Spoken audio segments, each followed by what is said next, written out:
Hello everyone, welcome to this ESS BIZTOOLS webinar, Diversifying Accountancy Services, where we're going to look at the way and means that accountants can adopt to be able to implement diversification of services. This is very important because in the recent CommBank Accounting Market Pulse report, there was an indication that a substantial number of the Australian accounting industry are committed to diversifying services over the next 2 years. In this webinar that we're about to present to you, I'm joined by Jordan Lowry, the Managing Director of Blackstone Business Group. Unfortunately, Jordan was not available today, so we have pre-recorded the interview with him. So I would like you to sit back and watch this webinar today. If you have any questions, can you please send me an email, peter@essbiztools.com.au. We would love to hear from you. And obviously, if you want to visit our website to get a better overview of the services we can provide, please go to www.essbiztools.com.au. So thank you for being with us, and we will now introduce the package.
Good morning, everyone. My name's Peter Towers. I'm the Managing Director of ESS BIZTOOLS.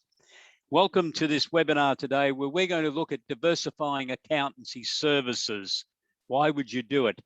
I'm joined today by a very capable and experienced human resources, workplace health and safety and Fair Work Australia expert, Jordan Lowry, the Managing Director of Blackstone Business Group. How are you today, Jordan?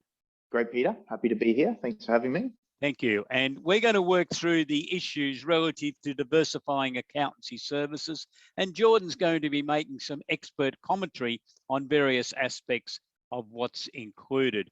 So I'm just going to go back and we'll just start on our PowerPoint slides, and we'll then come back in a moment. So what are your firm's points of difference? I think this is the first challenge accountants have got, is looking at the problem that the marketplace sees. Most accountancy firms look the same. Would you agree with that, Jordan? I think accountancy firms the same? Yeah, to a certain extent. I think it's a position that accountants have sort of secured over the years, and it's probably market perception is the biggest thing. Like, we have an understanding of what an accountancy practice does, or an accountancy firm does, and the value that they offer to us as a business, because each of us has a relationship with our own accountant, and obviously the nature of how we view that relationship is defined by the services that we go to them for. However, as we'll discuss today, that is an ever-changing and evolving beast at the moment. And obviously what that's going to look like in the future is going to be vastly different. And we will see accountancy practices that offer their clients a far greater value add than others, based on the things that they can offer. Okay, so we'll just go back and continue from where we were. Some of the firms around Australia have created industry specializations in a wide range of things: merino wool, beef cattle, cotton, horticulture, medical practices, dental practices, private hospitals, builders, tradie type businesses. So there's a lot of areas an accountant can be seen to be an expert. This diversification is very important for accountants, but it's also very important for your SME clients, many of whom are looking for a wider range of services. And as Jordan just said, in the aftermath of COVID-19, everything's changed. I participated in a webinar last week conducted by a very experienced marketing expert, and he indicated that his organization had surveyed about 1,000 SMEs and accountants around Australia in the previous 2 weeks. And they had feedback that 81% of those firms had indicated that they believed life was going to be significantly different in their business once COVID-19's over. They basically laughed at the concept. They were going back to January 2020 conditions. So things are changing. What are you going to do in your firm? The Accounting Market Pulse report really brought this to the headlines, because they are highlighted that business advisory services was going to be the new major service area for accountancy firms. But they also made a very crucial finding, I think. Out of the firms that they surveyed, which were large, medium, and small, situated all over Australia, only 5% said that they were not going to diversify their services in the next 2 years. Obviously, that means that 95%, sorry, 95%, get the figures right, it's early in the morning yet, 95% of the firms intend to diversify. So what's your points of difference? What difference will the marketplace notice, do you think? Will you have specializations within individual industries? That you're an expert in merino wool, and there is at least one firm in Australia that really started their whole career built around merino wool, and they are now one of the most successful accounting firms in Australia, based in a regional centre in New South Wales. How do you go about earning this expert status? Because I think that's going to be very important for you. Firms need to have a real aim to develop product champions. Not everyone's going to be the expert in debtors or in tradie charge out rate calculations or the personal property securities register or professional service firm charge out rates, or retailers or wholesalers, stock mixes with various markups to try to achieve the overall profit. But I suggest that if your firm is going to really meet the challenges, you need to develop your own product champions. And Jordan, one thing we wanted to talk about with you was branding. Do you see that as being a point of difference? And I just thought we'd go back to you to comment on that. Yeah, absolutely, Peter. Obviously, there are a lot of avenues where accountants can provide a value add. But one of those areas is actually branding, business planning, and strategy with their clients. We'll talk about this later, but because an accountant is in this position of a versed expert in their client's eyes, a person of trust who, if there is an issue, usually the person who's in that position of trust is the first that they turn to. Branding and obviously business growth and sustainability. It's something that a lot of businesses are actually doing to try and actually stand out from the rest, to diversify their own services, and obviously only stand out from competitors. So branding for clients and also for accounting firms is really important. There is so much obscurity in the market. Like, I mean, 2-minute Google search, there's no shortage of suggested marketing plans, strategies, and ideas. However, a lot of those people will be happy to take your money and there's going to be no return on investment. So I think with an accountant, with the interest of their clients in the front of their mind, is to actually have an understanding of strategies that may work for their clients. Understanding what their client's product is, their target market, is going to prove to be a real value add. It obviously giving them advice in those specific circumstances.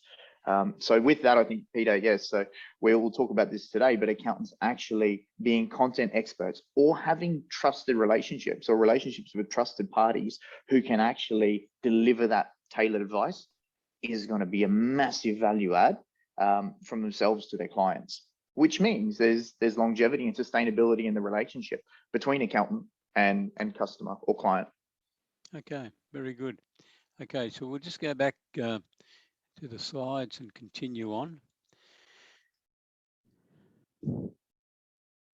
So the expert status, that means that you need to be able to develop a deeper knowledge about the business than what you might normally have developed from the preparation of annual accounts and income tax returns.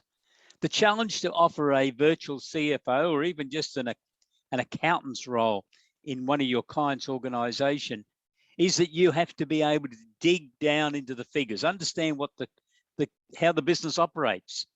What are the key cost centers? What are the key performance indicators? Does the management team or the supervisor or the leading hand, whoever's in charge of a particular activity, do they understand the key performance indicators? Or are they just a heap of mumbo jumbo that they don't understand? If so, it's a waste of time. They need to be trained, but it might mean in the first place, you need to go back to those key performance indicators and write them in everyday English rather than technical jargon. So you need to have a look at some of these things. So you need to have this understanding, as I just said, how does this business really operate? And if the business is in 4 or 5 separate activities, please prepare separate financial accounts for each of those activities so that there is accountability going back to the person running them. Is there a job costing system within the business? And does it work? And is it being supervised? Are financial accounts prepared for each operating component, which I said before? Are there key performance indicators for each operating component? Is there a good inventory system if the business has big investments in stock? Are debtors closely managed? Debtors are one of the real problem areas for thousands of small businesses around Australia. Indeed, Australia has the longest debtors days outstanding in the world, according to an international report. And it was, unfortunately, it had to be supported as a fair report by the Australian government small business ombudsman, Kate Carnell, who called this whole aspect of debtors management as one of the disaster areas for SMEs. Perhaps a bit more attention from accountants would help reduce those debtors days outstanding figures, and in so doing would significantly improve the cash flow of businesses. Do champions prepare articles and speak? I talked a little while ago about developing champions within your firm, but they then need to talk about it, to run seminars and webinars, write articles that can be posted onto social media, newsletters to go out to your clients to communicate that they understand it. And this will make it a lot easier for younger accountants to be introduced to your clients as being experts, that they understand it, they're champions, and the clients will then have greater trust for them. Do you have expertise relating to, now Jordan, this is something I want you to comment on, workplace health, and I'll just put them up there. So we'll now go back to you, thanks, to comment on. No worries at all. Sorry, Peter, yeah, you're back on now. Yep. Yeah, I got you there. Before we talk on that, I think this is, as we talk about, I want to go into just accountants actually providing that that value and to their clients, because I think the greatest threat to accountants who don't diversify now, or what's causing the need to diversify, is number one, accounting has become so automated. Technology has just made automation so easy. The other thing is we're even looking at things such as like offshore outsourcing. So obviously there can be quality issues there, but at the end of the day, business owners in the current market are looking at costs. They're looking at cost saving measures and strategies. And with the wealth of information and technology, we're also becoming, or our clients are becoming, quite ever aware the true value of something. So if something's automated and we're charging exorbitant fees and billing hours, they're going to question that, which means that to justify fees that we may be charging our clients, there has to be some sort of value and strategy there, which means when we talk about an accountant practice or firm having to diversify services, they actually have to be a content expert or have access to experts in I talk about 3 regulators. So you've got ATO, we've got Fair Work, and then we've got Work Health Safety. When it comes to a business, those 3 regulators, or that trifecta, are the ones that can actually impact a business in a very negative way, but also in a positive way as well if we do things right. Predominantly, accountants have taken up that ATO. They've dealt with the ATO as a regulator. Now I think there is a real need for them to actually have an understanding of Fair Work and Work Health Safety from the compliance point of view, from managing employees. And that is a landscape that's ever changing. Legislation changes all the time. So being in that trusted position, I think your clients are definitely going to come to the accountants and ask them questions in that space. And a lot of times accountants have actually, they'll palm it off and say, you know what, I'll just call Fair Work, because it's a space that it's, unless you're qualified, a lot of accountants, they shy away from giving that advice based on the ramifications or the liability that can come back upon them. But we're starting to see now accountancy practices building strategic relationships with HR providers, or actually putting content experts on in their own firm or their own, is to actually have someone there that deals with human resources. And it's something that we can add as more billable hours or add value to those clients, Peter. So something we're definitely seeing a shift in. So does Blackstone Business Group, your company, does it, have you thought about entering into arrangements with accountants really to put someone in-house into their organization, one of your people or person you've trained? Yes, so Peter, we actually do that remotely. We're one of many providers that are doing that in that HR space, but we actually offer our services to accountants on a complimentary basis, so that the accountant, in the event that there is a question that their clients do raise, we don't even ask to speak with the client directly. Like if the accountant chooses to do so, we can engage in that relationship. But I think you've really got to, in today's market, you've got to give to get back. So what we'll do is we'll tell the accountants or the directors of the practice know that if any of their accountants come to us with a question, it could be a pay rate inquiry right through to, hey, we need to make staff redundant. What's the correct process? Or we've got an employee management issue. How do we go about this?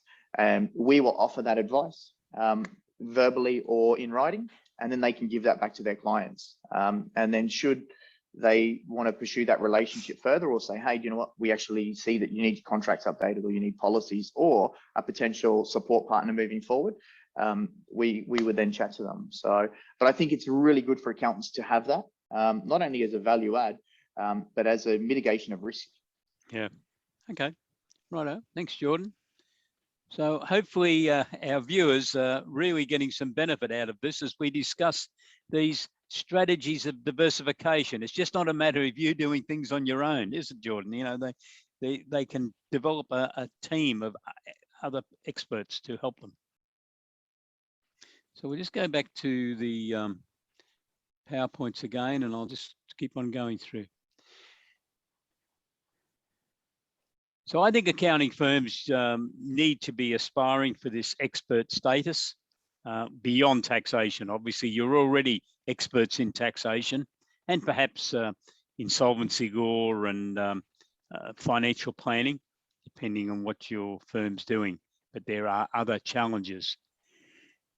The experience that's needed, I think the big item that I've commented in the white paper is there's a need to be interested in how individual businesses operate. It's just not a profit and loss account and a balance sheet and a tax return.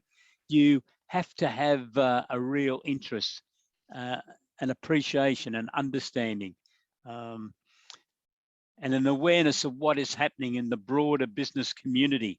There are all sorts of industry associations that your client might be a member of. And if you're going to be offering the virtual CFO service, you may have to be involved in some of those, because if you were the full-time CFO, you probably would be. The period that I spent in a public company as the company secretary and CFO, I was in the meat industry. We were Australia's second largest meat group. I knew nothing about meat, to be honest, when I joined it, but I found out a lot in the 11 years I spent in that organization. It was a great experience, but and a lot of it was an awareness of how other organizations operated and what the reason businesses were members of those other organizations, because you were obtaining information, and it was then how that information was used back in the business. So there was a need to make sure that whoever went to meetings reported back. I think it's a good idea for an accountant to sit down and analyze their own experience. And perhaps you got this when you were going to uni or even back in high school. If you were working in stores like Woolworths or McDonald's or Coles or any of the other major businesses that then operate themselves, basically it's very similar to what they believe small businesses operate. The reality is, though, that many small businesses don't do it. So a lot of large businesses set themselves up that they have an area manager and they have managers of their various operations. They normally have an accountant or an office manager and some clerical people to ensure that the daily, weekly, monthly reporting requirements, and that's the cycle they work on. Not only doing something once a year, like a tax return, they're doing things on that cycle of daily, weekly, monthly. So they develop a cut down version of a larger business into a great system for that SME client. Most big businesses try to do this. Most of them do it properly. So why not think about your clients? So the key components, I think, of a cut down version: budgets, vital for each individual unit, weekly performance reports, basically profitability estimates. Sure, you won't know all the information, but you can use estimates. Daily, weekly key performance indicators. And as I said earlier, make sure that whoever the recipient of these reports understand what they're telling them. Monthly financial accounts for each business unit, not consolidated into one P&L. Monthly key performance indicators, monthly comparison of actual to budget, a monthly business review meeting that you could attend to go through it all with your clients so they understand it. An annual strategic planning meeting.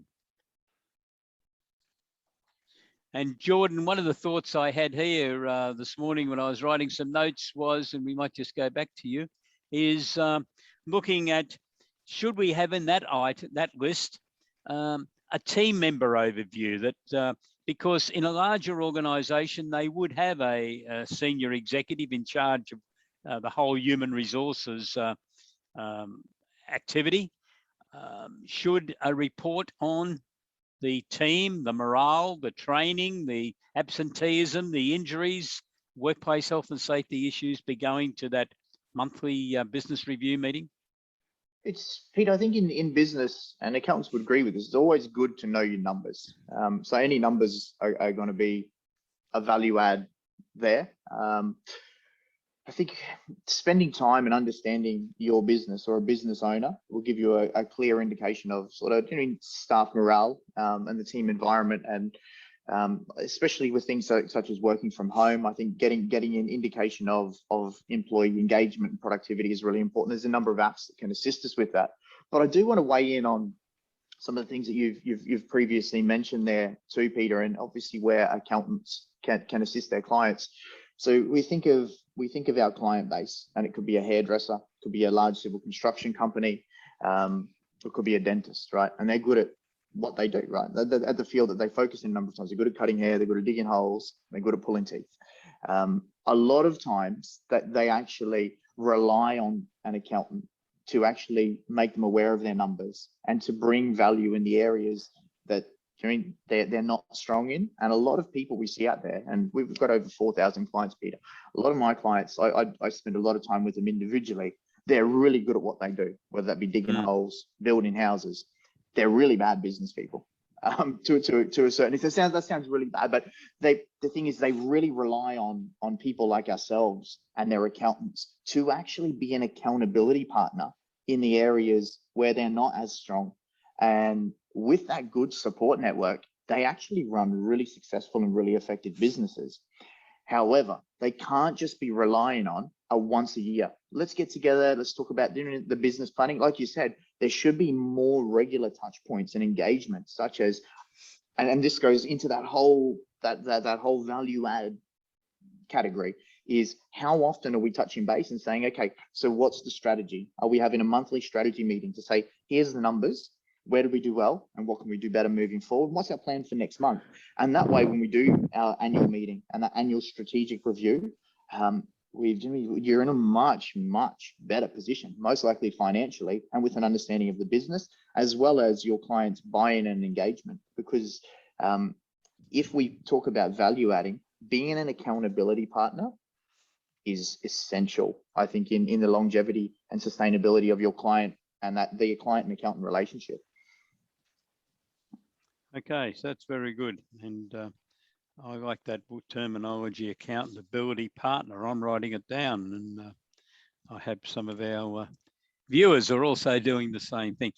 Incidentally, if you have any questions out of any matter we're discussing, please send me an email, peter@essbiztools.com.au. We have pre-recorded this interview with Jordan's participation to suit Jordan's timetable and mine. So, but you can most definitely come back to us, and I will forward any questions you've got for Jordan onto him. And at the end of this presentation, we will, I'll ask Jordan to give you his email address, so that if you want to make contact direct, you can do so. Okay, so we'll just go back. Thank you. Empathy. I think empathy is a huge issue in this whole relationship with accountants going out to their clients and saying, we can do more work for you. One of the big issues I found when I was in a listed public company was the what if questions, which most of them come from the CEO, but some come from external public company directors, and some come from the other members of the leadership team. And just as Jordan was just saying about a CEO of an SME client needing to rely on some other people, perhaps external, like a virtual CFO or a human resources consultant or whatever, that's exactly what happens in listed public companies, except that a fair number of those experts happen to be employed full-time because there's enough work for them. Now, they might be marketing managers, they might be a chief engineer, they might be a CFO, they might be a planning person, they might be operations. Now, some of them traditionally are full-time jobs in business organizations, but some of them are not. They could have a full-time legal officer, or they will have external people on tap. So it's really no different what we're suggesting, the role that you would play as the virtual CFO, and it's using the technology and the communication systems that are now available. The what if questions, who does your client ask those at present? Your CEO of an SME business, do they contact you about their what if questions, or they put off by you're not available, they've got to make appointments a week in advance, or they've forgotten the question by then, of course? If you're going to be offering these services and you're diversifying into being a firm that's offering virtual CFO services and the other business advisory services, you will need to put in place a system whereby the client is encouraged to contact you with those questions, and someone receives them and takes the first step. Now, they might be able to get the answer straight back to the client, or they may be referring it to the partner or senior manager who is in charge of that client, but you need to have that system. You're not going to be offering these services on the basis that you only talk to the client even once a month. You need to have it that you can respond as the questions and the requests come to you where they're looking for things. And Jordan, we talked a little bit before we went on air about a chief operating officer type role. Do you want to comment on that? Absolutely, Peter. I know we were talking about like a chief financial officer, and I think when we think about the functions of what an accountant plays in that, it aligns very much so with the chief financial officer sort of job description and the part that we would play in a business. However, I think when we're talking about diversifying services, it really is. I think we're not just stovepiped to a CFO. It is really if you want to provide a true value add, we're not going to be pigeonholed with that. We want to be a COO, a CEO, and a CFO. When you think about an effective CEO or a COO in an organization or a business, they are someone, they don't have to be a content expert area in everything, but they have a fair grasp and understanding of each key function of the business. And an accountant can do that when we talk about empathy as well. Empathy drives us to want to understand more and have a better understanding of our clients, how their business operates and how it functions by showing a personal interest. We're not just making it transactional. Right? It's if we truly care, our clients will see that we truly care, and it allows us as the accounting firm that supports them, as we add more value, we can charge more, and that's the reality of that. As we bring more value, this is how the relationship between client and accountant will evolve over time. And if we talk about a COO, understanding things such as business planning, strategy, growth, marketing, employee management, culture, compliance, whether that be ATO, fair work or work health safety, having an understanding of that and content experts available in-house or as a support network will allow you to be very, very effective in delivering that service to your clients. Very important, I think. Yeah, well said. Okay, so we'll just keep on moving. Communication skills. Well, we live in a whole new world, don't we? We've now got Zoom and we've got other means of this sort of communication. It's very important that you make sure that your team have been trained, that they're confident to be able to speak in public, to talk to 2 people or 200 people, that they understand how to present Zoom seminars and webinars, and that you're able to promote these and understand that this is the modern way of communicating.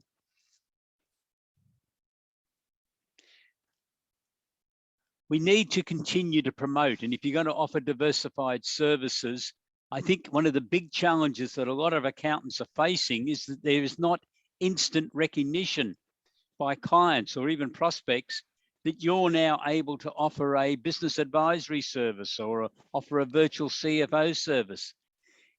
You need to understand that your clients have got very used to the services that you provide, and your accounts, tax returns, perhaps audits, perhaps some financial planning. You've put yourself into that box. To move out of it, you need to be communicating. You need to be earning that trust. Your client already trusts you on those taxation and other matters that you're currently doing. But as you move into this broader range of services, you need to be able to convince them by communications that you can deliver on services that you may never have spoken to your clients about, because suddenly you start talking to them about their debtors' days outstanding. You start talking to them about protecting themselves on the personal property securities register. You talk to them about the way you could help them set their charge out rates a little bit better than what they may have been doing to try to achieve the profit target that's been set. So you need to communicate with them. And this can be through training your whole team, especially though the managers and partners, to be able to promote the diversified services that you're now offering. And that might be through social media articles. It might be through videos. It might be through running webinars. Your website needs to be looked at. Your website needs to be current and up to date, not talking about a seminar you ran 3 years ago or you were planning to run. As someone told me the other day, oops, we forgot to take that down. We didn't run it.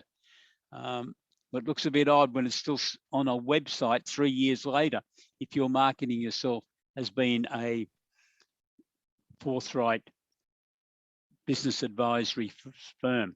Within on that ES, one, Peter, yes. do you mind if I just chuck a bit of weight in there? Yep.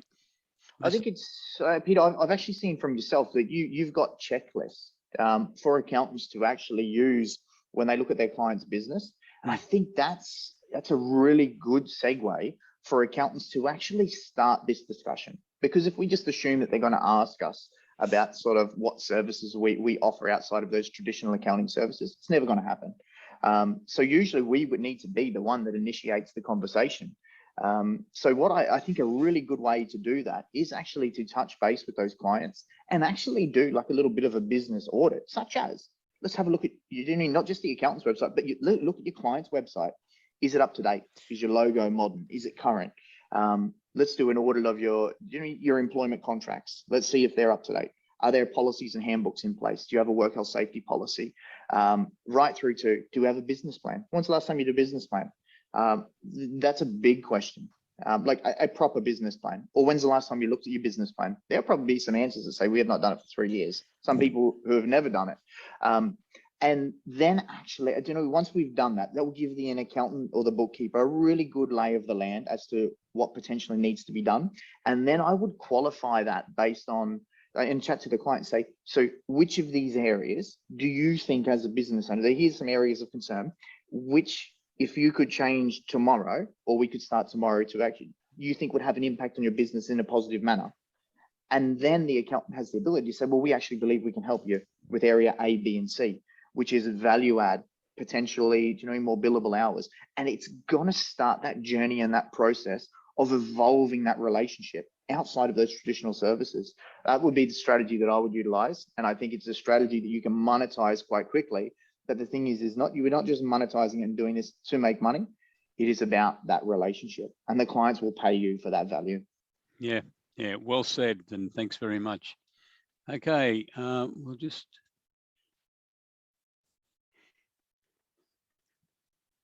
So based on what Jordan just said, actually, within ESS BIZTOOLS, we've got 2 main marketing tools for our subscribers to use. Business Plus is a monthly newsletter we produce, which our subscribers badge with their name and contact details. There's at least 6 articles there that are really directed at a cross-section of clients in business, someone starting up, someone that's been going for a while, someone that might be looking to scale up and grow their business, there might be articles on research and development. There's normally an article each month on grants.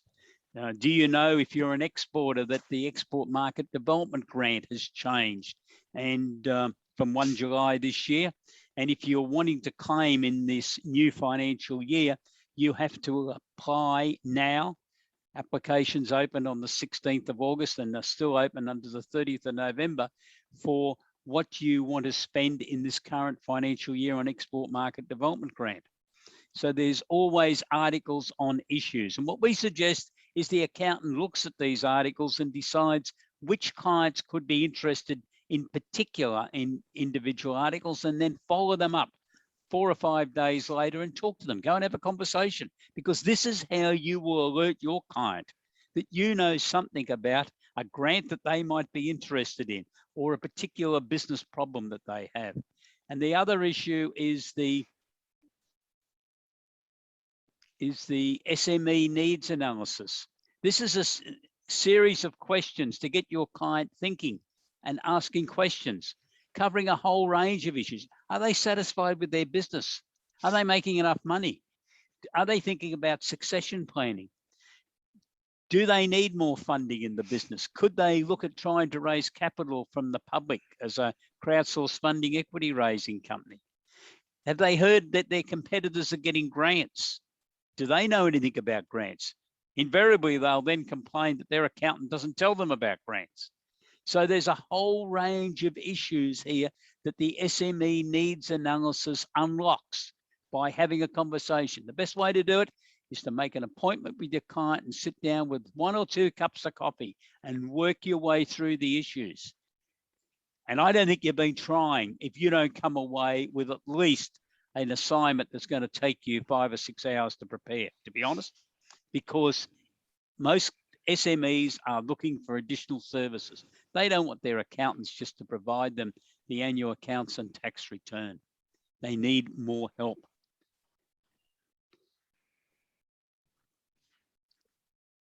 So you need to then be conscious of the sort of products that you could offer. Tradies charge out rate calculator is one of our most popular. One of our subscribers uses it with over 100 firms each year. He utilizes it to set their charge out rates to achieve a profit.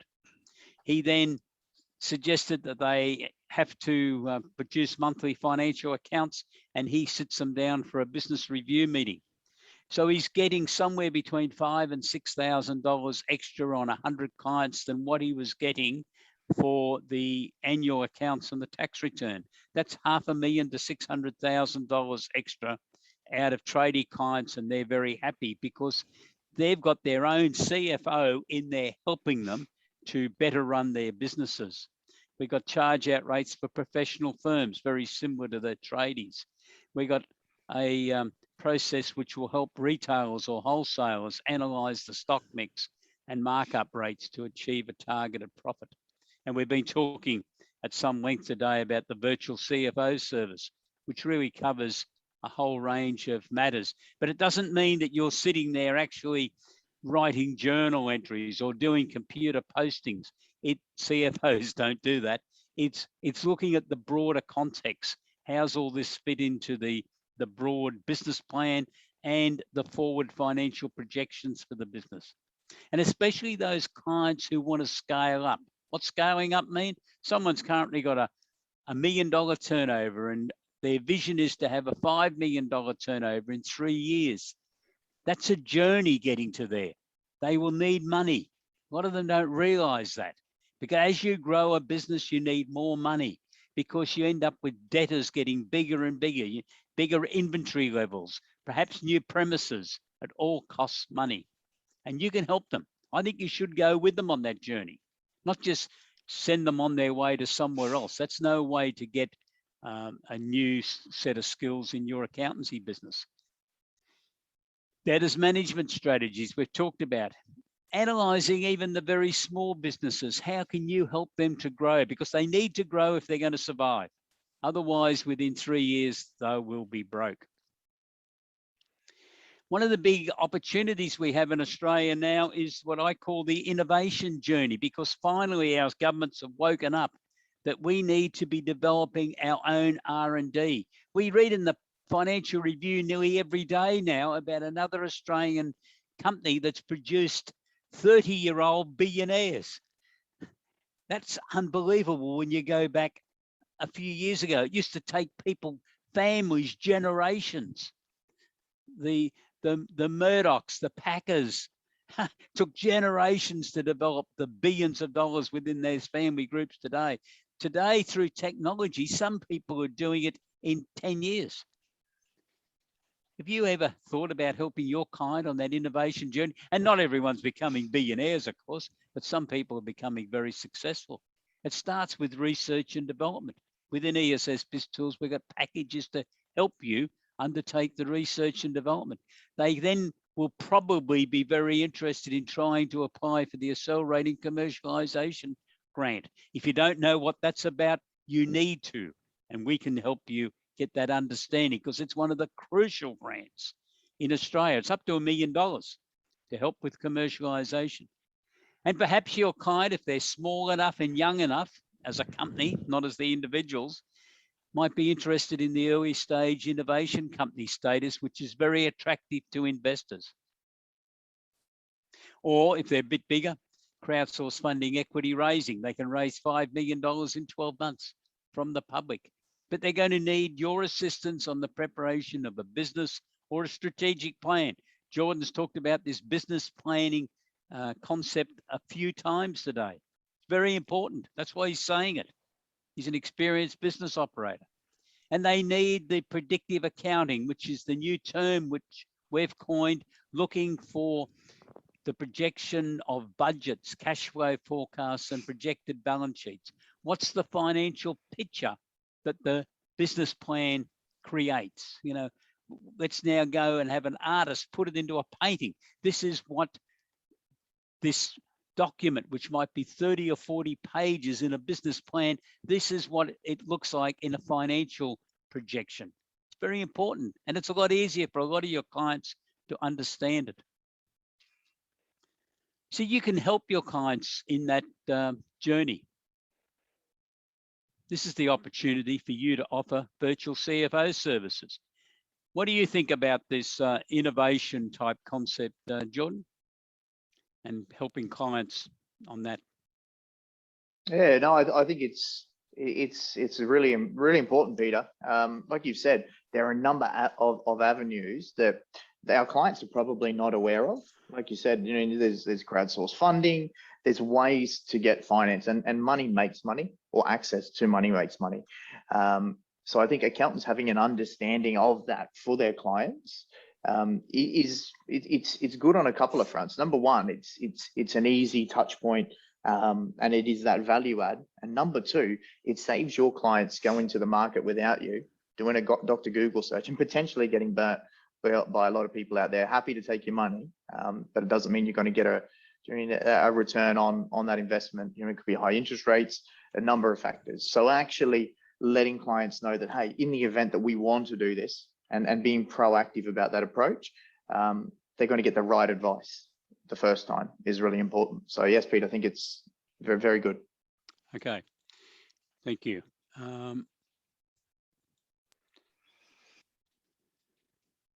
So do you want to know more about the delivery of diversified accounting services? I hope you do. You can join us at ESS BIZTOOLS on this journey of diversification. We've got full packages which we're prepared based on my experience in public accounting, consulting, and as the company secretary, CFO of a listed public company. We've developed a special product package, which we call the starter package. It includes a lot. So I'm just going to go through this. If you want the full details, we're quite happy to send you an email. Please send me an email and request it. So we have a training package, because it's very important that you and your team understand what this is all about. This is different to tax. And that's what we're trying to convey to you today. And that's why I invited Jordan to join us in this webinar today. So you get an understanding with someone else also looking at this who's not an accountant. At least I don't think you are, Jordan, in your career, but you know, seem to know a lot about it. There's 13 modules in the training package. There's 12 client seminars to help you promote your services. So we've talked about you running seminars, but we've put 12 into the package. The PowerPoints, the handouts, they're all there. So they're ready for you. All you need to do is read the material and say, yeah, I can deliver that. There's 343 papers, strange number, but that's what it ended up at, that targeted at helping people in that very important commencement of their business in that first few years, on about 60 different subject headings. You can badge them and send them to your clients. You can charge them for them if you wish. The Business Plus newsletter I mentioned before, this is a crucial marketing tool for you to use. The debtors management package, survival in difficult times, is a package we're prepared to help people through the survival periods at present that we've got with COVID-19. There's 38 questionnaires and from them. There's suggested material that you could then make available to that client to help them understand how they're going to overcome their debtors days outstanding problem, or their understanding of how personal property securities register works, and why for some businesses it's quite important that they're registered on it. The tradies charge out rate calculator, the retail price calculator, professional service firms, which I mentioned before, business health checks, and more in-depth and benchmarking type reviews, so that you could be doing it each month for your client to give them comparisons. The walk-in rate into your shop last month was 3% of the shopping centre as a total number of guests that walked in the front doors, and this information's available. But the month before it was 6%. What caused the drop? That type of analysis is very important, and businesses don't pick up on it. It's the role that you can be playing, making sure that's produced. We have a SME debtor systems manual, which helps the business to develop its own customized manual. And there's 4 leadership modules out of a total of 16 we have in our total product package to help you develop your leadership skills within your business. And you get 2 one-hour individual training sessions, and there's a monthly groups subscribers webinar. And you get monthly communications via a monthly publication we put out. Now, the cost for that is normally $2,100, but we have a special offer for friends and associates of Blackstone Business Group, Jordan's organisation. Our upfront subscription is $900. This is available under the 4th of October, $900 including GST, and you can get started on delivering business advisory services to your clients. I don't think you'll get a better deal, and we guarantee our products. If you're not satisfied after 60 days, we will refund your money. Our job in that 60 days is to make sure you're very satisfied, of course, and that you are using it. And hopefully by then you've already recouped your $900 in extra professional fees. So we also have, thanks to Jordan Lowry, a special offer from Blackstone Business Group if you subscribe to us in this current promotion. Jordan, do you just want to talk about what you're offering to do with people? Thanks. Yeah, absolutely, Peter. As you can see, that offer there is if in the event that a client does need employment contracts, it may even be during your own firm needs employment contracts. That package includes a contractor's agreement, a casual employment contract, part-time agreement, and a full-time agreement. Obviously, we tailor that up to suit your business. Are there motor vehicles, salary packages? And there have been a number of changes that Fair Work have required to be put into contracts, namely things such as with casual employment contracts, actually letting employees know that, hey, this is a casual engagement. Your rate actually includes a 25% loading. You get this rather than accruing things such as annual leave.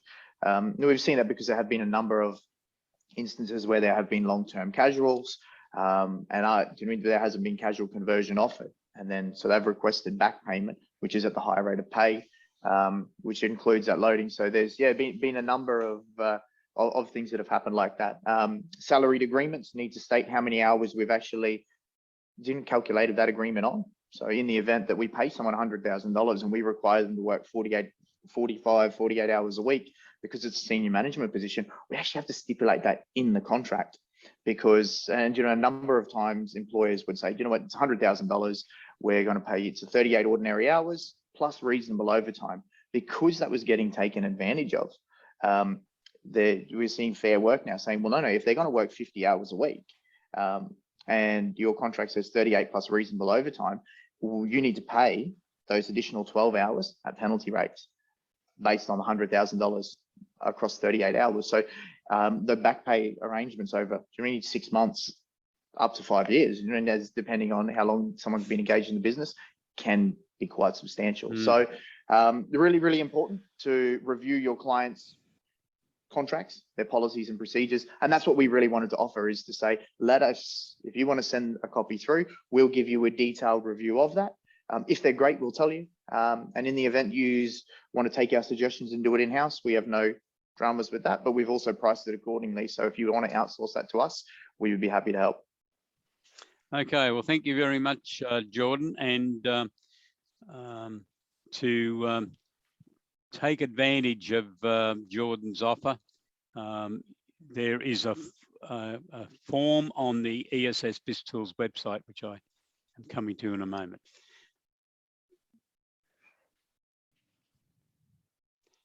Our other affiliates have also included offers, so I'll go through these. Selling the Message. Brad Smart is a communications expert, so he will write your first customer email or newsletter, and that offer is for the first 10 firms.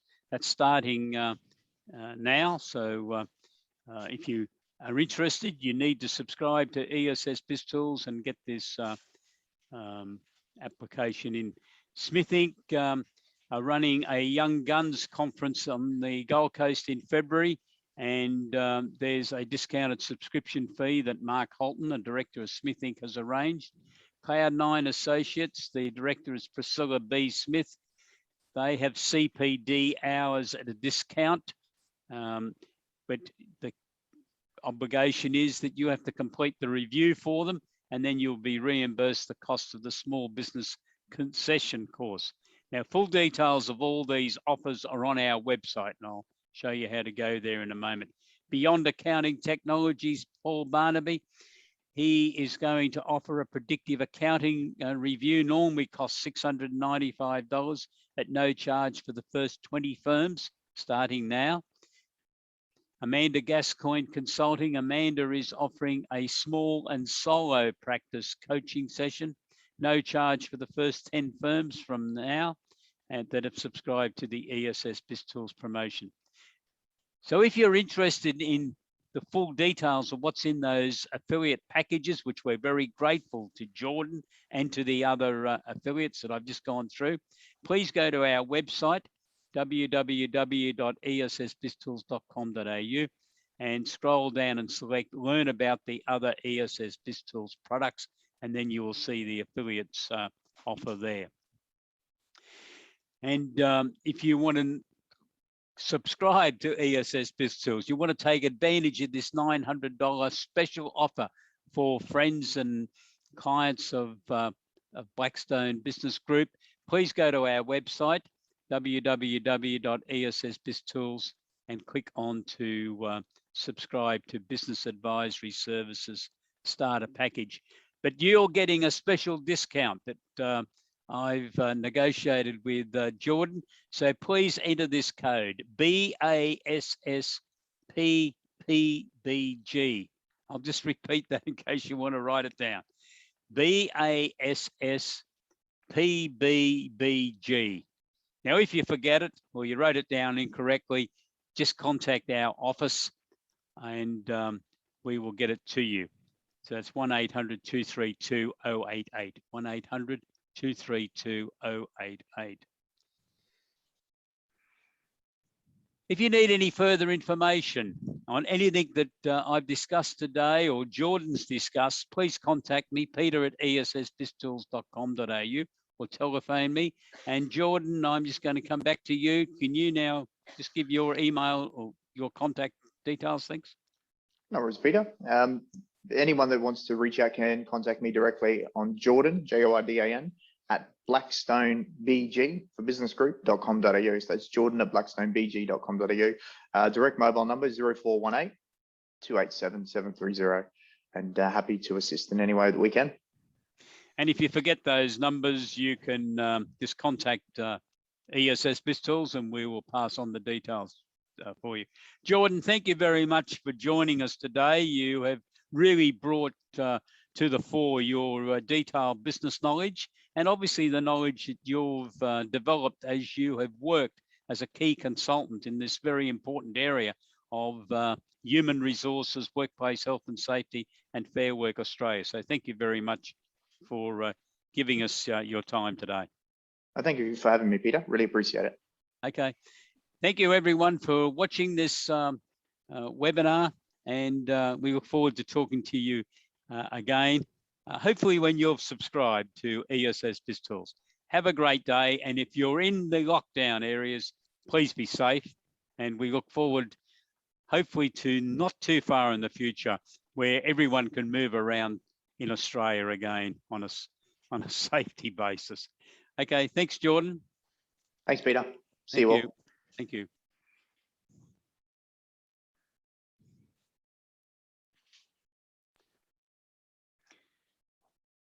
Thank you very much for everyone being with us today. As we said earlier, if you have any questions, can you please send us an email, peter@essbiztools.com.au. Our next webinar in this series is next week, and we look forward to your participation then. Details will be included in Accountant's Minute, which will be sent out tomorrow. So thank you very much.